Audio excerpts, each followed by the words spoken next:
It's the Broadway show, and we are back with another good one. I'm Tamsin Fidel. Don't Whistle on the Elevator. It's Arthur Miller's Death of a Salesman. And for the very first time, the Broadway revival has a black lead. Let's send it out to Paul Wontorek. That's right, Tamsin. Wendell Pierce wowed audiences in London as Willy Loman, and now he's playing the Titanic role on Broadway at the Hudson Theater. I caught up with the stage and screen favorite just across the street from his current stomping grounds. Wendell, so good to see you. Thank you. Good to see you too. How's Broadway treating you? You seem like you're having a nice run. I'm having the time of my life. It's a great challenge. It's tiring, but in a good way. It's a sense of satisfaction and a sense of accomplishment at the end of the evening. You're in Death of a Salesman. Yes. Critically acclaimed, beautiful production.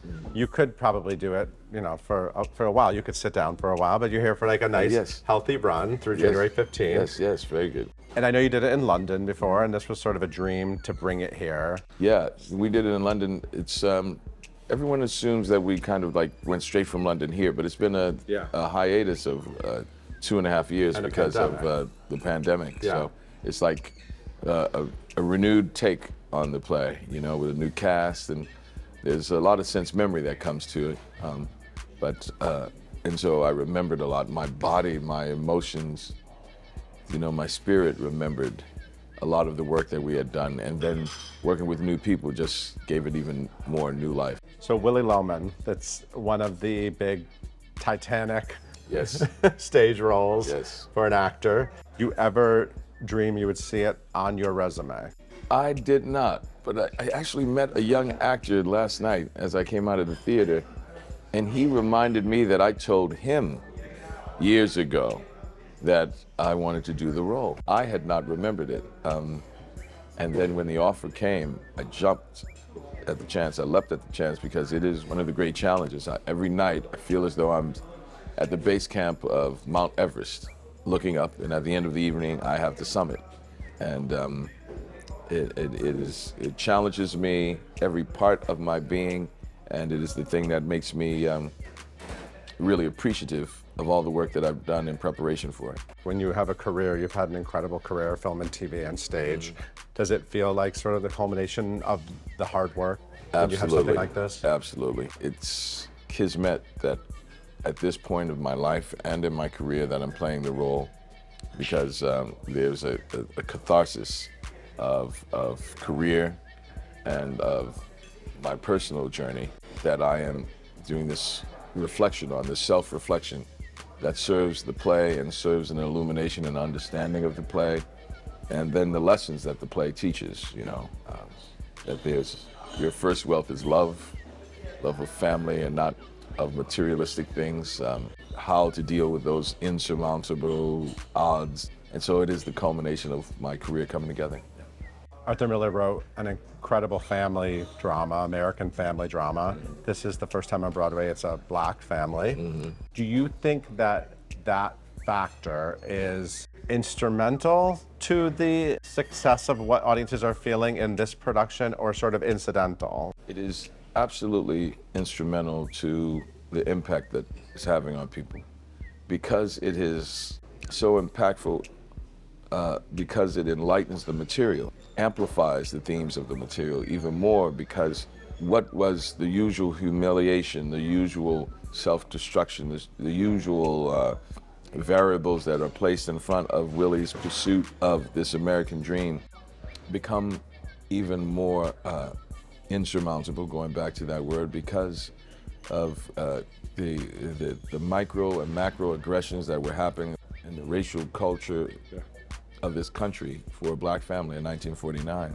So the illumination of all the pain in the play and the conflict of the play is heightened with a black family. And the reason you do revivals is to bring a new interpretation. So the African American experience, along with a vital and visceral Willy who fights to the end before he ever gives up, I think are the two things I'm proudest of in our interpretation and production. This is your latest triumph. What was your first stage triumph as a kid?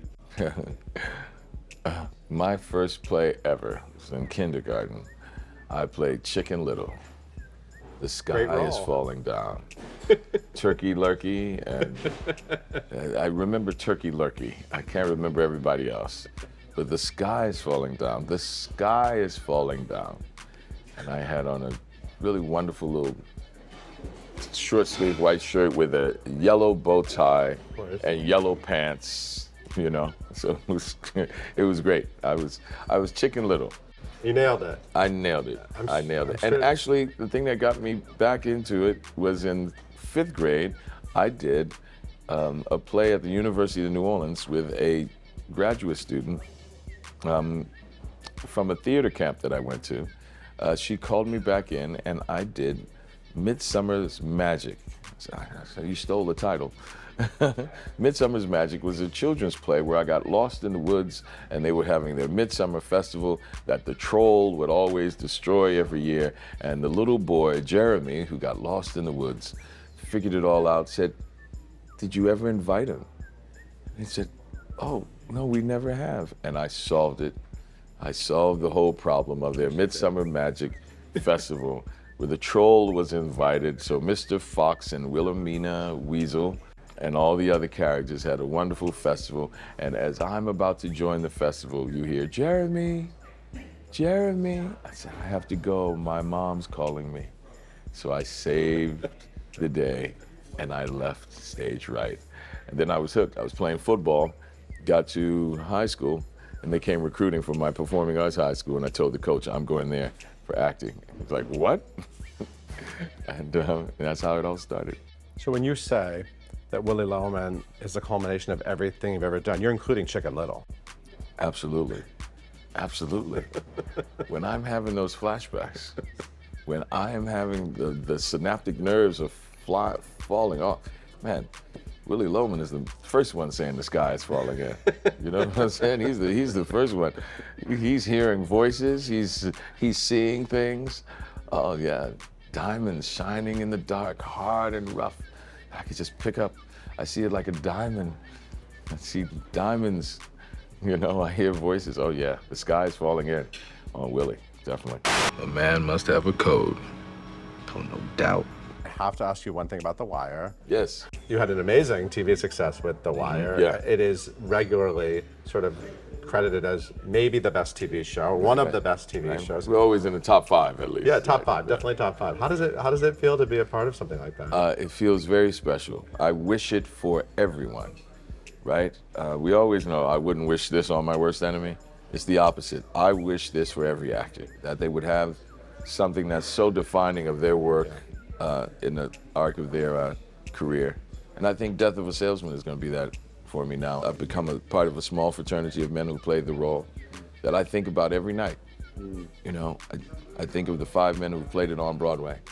I feel personally connected to them because I know what that feeling is like before the curtain rises. Yeah. I feel connected to Lee J. Cobbs and Dustin Hoffman and Philip Seymour Hoffman, Brian Dennehy, and Joyce C. Scott.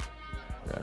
I go, I know I know how daunting the evening seems right now and how fulfilling and satisfying it will be in a couple of hours.